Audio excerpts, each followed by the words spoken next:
Hi అండి, welcome back to happy recipes. నేను మీ స్వప్నని. ఈరోజు వీడియోలో హెల్దీగా ఏదైనా దోశ చేయాలంటే ఇది చేయండి, చాలా బాగుంటుంది. ఎలాంటి పప్పులు నానబెట్టకుండా, ఎలాంటి పిండి అవసరం లేకుండా చాలా సింపుల్గా చేసుకునే దోశ. చూడండి, చూస్తుంటేనే తెలిసిపోతుంది కదా ఎంత సాఫ్ట్గా వచ్చిందో. టేస్ట్ అయితే చాలా బాగుంటుందండి. ఇలా నోట్లో పెట్టుకుంటే అలా కరిగిపోతుంది, అంత బాగుంటుంది. పచ్చి కొబ్బరితో చేసే ఈ దోశను డెఫినెట్గా మీరు కూడా మీ ఇంట్లో ఈసారి ట్రై చేయండి, అందరికీ నచ్చుతుంది. లేట్ చేయకుండా వీడియోలోకి వెళ్ళి చూసేయండి. ముందుగా ఒక మిక్సింగ్ బౌల్ తీసుకొని దాంట్లోకి 1 కప్పు ఉప్మా రవ్వ తీసుకుంటున్నానండి. ఉప్మా రవ్వ అంటే సూజీ రవ్వ అంటారు కదా, అది 1 కప్పు తీసుకోవాలి. అలాగే దాంట్లోకి సరిపడా నీళ్లు పోసుకొని రవ్వని ఒకసారి కలిపేసుకోవాలి. ఎక్కడ ఉండలనేది లేకుండా వాటర్లో కలిసేలాగా కలుపుకోవాలి.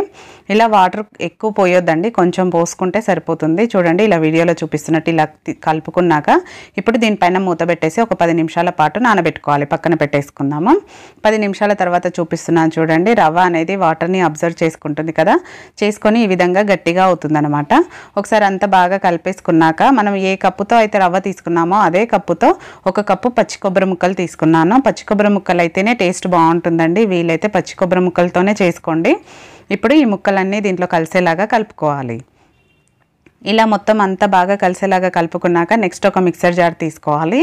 తీసుకొని దాంట్లోకి ఇప్పుడు మనం కొబ్బరి ముక్కలు రవ్వ కలిపి పెట్టుకున్నాం కదా, అది వేసేసుకోవాలి. ఇలా మొత్తం వేసేసుకోవాలి. మీరు కావాలంటే ఎక్కువ క్వాంటిటీలో చేసుకుంటే కొంచెం కొంచెంగా వేసుకోండి, మరీ ఎక్కువ వేయొద్దు, ఎందుకంటే మెత్తగా రావాలి కాబట్టి. నీళ్ళు కూడా ఎక్కువ పోసుకోవద్దండి, కొంచెం పోసుకొని చూడండి ఇలా వీడియోలో చూపిస్తున్నట్టు మెత్తగా గ్రైండ్ చేసుకోవాలి. వీలైనంత మెత్తగా మనం దోశ పిండిని ఎలా అయితే గ్రైండ్ చేసుకుంటామో అలా గ్రైండ్ చేసుకోవాలి. ఇప్పుడు దీన్ని ఒక మిక్సింగ్ బౌల్లోకి వేసుకోవాలి. కన్సిస్టెన్సీ కూడా ఈ విధంగా ఉండాలండి, మరీ లూజ్గా ఉండదు, అలా అని మరీ గట్టిగా ఉండదు. మన దోశపిండి బ్యాటర్ ఎలా ఉంటుందో ఆ విధంగా ఉండాలన్నమాట.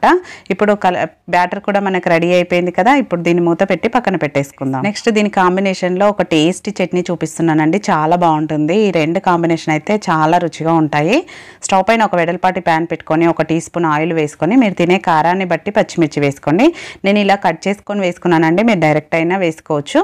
ఇవి కొంచెం వేగినాక నెక్స్ట్ దీంట్లోకి ఉల్లిపాయలు, టమాటాలు, 1 ఉల్లిపాయ 1 టమాటా కట్ చేసుకున్నాను. వాటిని పెద్ద పెద్దగా అయినా కట్ చేసుకోవచ్చు, మనం ఎలాగో గ్రైండ్ చేసుకుంటాం కాబట్టి. వీటన్నిటిని కలిసేలాగా కలుపుకోవాలి. ఈ టమాటా ఉల్లిపాయ అనేది కొంచెం సాఫ్ట్గా అయితే సరిపోతుంది, మరీ మెత్తగా ఉడకని అవసరం లేదు. అలాగే ఒక చిన్న అల్లం ముక్కను వేసుకోవాలి. నెక్స్ట్ దీంట్లోకి కొబ్బరి ముక్కలు కొన్ని వేసుకోవాలండి, ఎక్కువ వేయొద్దు. ఒక 2 టేబుల్ స్పూన్లన్నీ వేసుకోవాలి. అలాగే కొంచెం చింతపండు వేసుకోవాలి, కొద్దిగా చింతపండు కూడా ఎక్కువ వేసుకోవద్దు. నెక్స్ట్ కొద్దిగా కరివేపాకు కూడా వేసుకొని ఇప్పుడు వీటన్నిటిని లో టు మీడియం ఫ్లేమ్లో పెట్టుకుంటూ కొంచెం సాఫ్ట్గా అయ్యే వరకు ఉడికించుకోవాలి. మనకు ఉల్లిపాయ టమాటా అనేది తెలిసిపోతుందండి కుక్ అయిందా లేదా అని, లైట్గా కలర్ కూడా చేంజ్ అవుతుందన్నమాట. అలాగే ఈ చట్నీ కేవలం దీనికే కాదండి, ఇడ్లీ దోశ దేనికైనా చాలా బాగుంటుంది.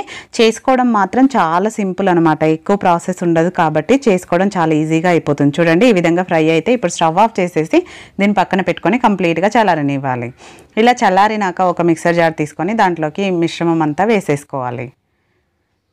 ఇలా మొత్తం వేసుకున్నాక రుచికి సరిపడా ఉప్పు వేసుకోవాలి. వేసుకొని ఇప్పుడు దీన్ని మెత్తగా గ్రైండ్ చేసుకోవాలి, వీలైనంత మెత్తగా గ్రైండ్ చేసుకోవాలి. చూడండి, ఈ విధంగా వీడియోలో చూపిస్తున్నట్టు మెత్తగా గ్రైండ్ చేసుకోవాలి. నేను ఇక్కడ పచ్చిమిర్చి వేసాను కాబట్టి కలర్ అనేది ఈ విధంగా ఉందండి. మీరు ఒకవేళ రెడ్ కారం, ఎండుమిరపకాయలు వేసుకున్నారనుకోండి, అప్పుడు కలర్ అనేది రెడ్గా ఉంటుంది. నేను ఇక్కడ పచ్చిమిర్చితో చేశాను కాబట్టి ఈ విధంగా ఉంది. దీనికి కావాలంటే పోపు పెట్టుకోవచ్చు, లేదంటే అలానే తిన్నా కూడా బాగుంటుంది. నేనైతే జస్ట్ 1 టీ స్పూన్ ఆయిల్, జీలకర్ర, ఆవాలు, కరివేపాకు, 1 ఎండుమిరపకాయ మాత్రం వేసి పోపు పెట్టేసుకొని కలుపుకుంటున్నాను. Simple and tasty chutney ready అయిపోయింది. చట్నీ రెడీ అయిపోయింది కదా, ఇప్పుడు మనము మిగతా ప్రాసెస్ చూద్దాము. ఇది మనం ఎక్కువ నానబెట్టిన అవసరం లేదండి, ఇది చేసుకున్న వెంటనే వేసేసుకోవచ్చు దోశను. ఇప్పుడు బ్యాటర్ రెడీగా ఉంది కదా, నెక్స్ట్ దీంట్లోకి రుచికి సరిపడా ఉప్పు వేసేసుకోవాలి. ఉప్పు వేసుకొని ఒకసారి కలుపుకున్నాక మనం ఇక్కడ సోడా ఏది వేయట్లేదండి, ఓన్లీ 1 ఈనో ప్యాకెట్ మాత్రం వేసుకుంటున్నాము. 1 ప్యాకెట్ మొత్తం వేసుకుంటే సరిపోతుంది, ఈనో మాత్రమే వేసుకుంటున్నాము. దీంట్లో సోడా వేయొద్దండి, ఈనో మాత్రమే వేసుకోండి, అప్పుడే మీకు పర్ఫెక్ట్గా వస్తాయి. ఈనో వేసుకొని మనం వాటర్ కూడా వేయని అవసరం లేదు, ఎందుకంటే కన్సిస్టెన్సీ అనేది పర్ఫెక్ట్గా ఉంది కాబట్టి. ఈనో మొత్తం బాగా కలిసేలాగా కలుపుకోవాలి. చూడండి, మనం ఈనో వేయగానే పైన బబుల్స్ లాగా వచ్చేస్తుంది పిండి. ఇలా బాగా కలిపేసుకోవాలి.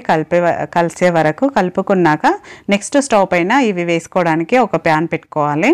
ఉత్తప్పంలాగా వేసుకోవాలన్నమాట, మరి దోశలాగా కాదు. దోశలాగా వేసుకున్నా వస్తుంది, కానీ ఉత్తప్పం అనేది టేస్ట్ బాగుంటుందండి దీంట్లో. అందుకని దానికి ఒక డ్రాప్ ఆయిల్ వేసి ఉల్లిపాయతో ఇలా చేసుకున్నాక మనం దోశకి ఎలా చేస్తామో అలా ఒక గరిటెడు తీసుకొని ఈ విధంగా డ్రాప్ చేస్తే ఈజీగా అదే స్ప్రెడ్ అవుతుందన్నమాట. మనం వేసుకున్న ప్రతిసారి ఈ బ్యాటర్ని కలుపుకొని వేసుకోవాలండి. ఎందుకంటే మనం రవ్వ వేసాం కాబట్టి అడుగున ఉండిపోతుంది. వేసాక చూడండి ఇలా తడి అంతా ఆరిపోయాక మీరు కావాలంటే దీనిపైన ఆయిల్ కూడా వేసుకోవచ్చు, ఆయిల్ అయినా నెయ్యి అయినా. నేనైతే ఏమీ వేయట్లేదండి, జస్ట్ అది పైన మొత్తం తడి అంతా ఆరినాక మన కింద కాలిందో లేదో అంటే ఈ విధంగా కలర్ వచ్చేస్తుంది. చూడండి మీకు రెండో వైపు కూడా చూపిస్తున్నాను, ఈ విధంగా ఫ్రై అవుతుందన్నమాట. మనం రెండో వైపు కాల్చుకొని అవసరం లేదండి, జస్ట్ వన్ సైడ్ కాల్చుకుంటేనే సరిపోతుంది. ఇప్పుడు ఒకటి రెడీ అయిపోయిందిగా, నెక్స్ట్ ఇంకోటి వేసుకునే ముందు జస్ట్ ఉల్లిపాయను స్ప్రెడ్ చేస్తే సరిపోతుంది. వేసుకునే ప్రతిసారి మాత్రం బ్యాటర్ని కలపడం అస్సలు మర్చిపోవద్దండి. ఇలా ఒక్కొక్కటిగా వేసేసుకుంటే ఇవి మరీ ఎక్కువ కూడా తినలేమండి. డైట్ చేసే వాళ్ళకైతే చాలా మంచి ఫుడ్ అని చెప్పొచ్చు. దీంట్లో వేరే ఏమీ కలపట్లే కాబట్టి హెల్దీ ఫుడ్ అని చెప్పొచ్చు. పచ్చి కొబ్బరి ఏదో ఒక రూపంలో తినాలి, హెల్త్కి మంచిది కాబట్టి ఇలా చేసుకొని ఒకసారి తినండి, చాలా బాగుంది. చూడండి ఎంత సాఫ్ట్గా వచ్చాయో, చూస్తుంటేనే తినేయాలనిపిస్తుంది కదా. ఇంకెందుకండి ఆలస్యం, ఈసారి మీ ఇంట్లో పచ్చి కొబ్బరి ఉంటే వేస్ట్ చేయకుండా ఇలా చేయండి, ఇంట్లో అందరికీ నచ్చుతుంది. అలాగే మీకు ఎలా కుదిరింది అనేది కూడా ఫీడ్బ్యాక్ పెట్టండి. నచ్చిందా వీడియో? నచ్చితే లైక్ చేయండి, మీ ఫ్రెండ్స్ రిలేటివ్స్తో షేర్ చేసుకోండి. మరి ఇలాంటి టేస్టీ హెల్తీ రెసిపీస్ కోసం మన హ్యాపీ రెసిపీస్ ఛానల్ని సబ్స్క్రైబ్ చేసుకోవడం మాత్రం మర్చిపోకండి. పక్కనే ఉన్న బెల్ బటన్ని కూడా యాక్టివేట్ చేసుకోండి. Thank you for watching. మరో మంచి వీడియోతో మళ్ళీ మీట్ అవుదాం.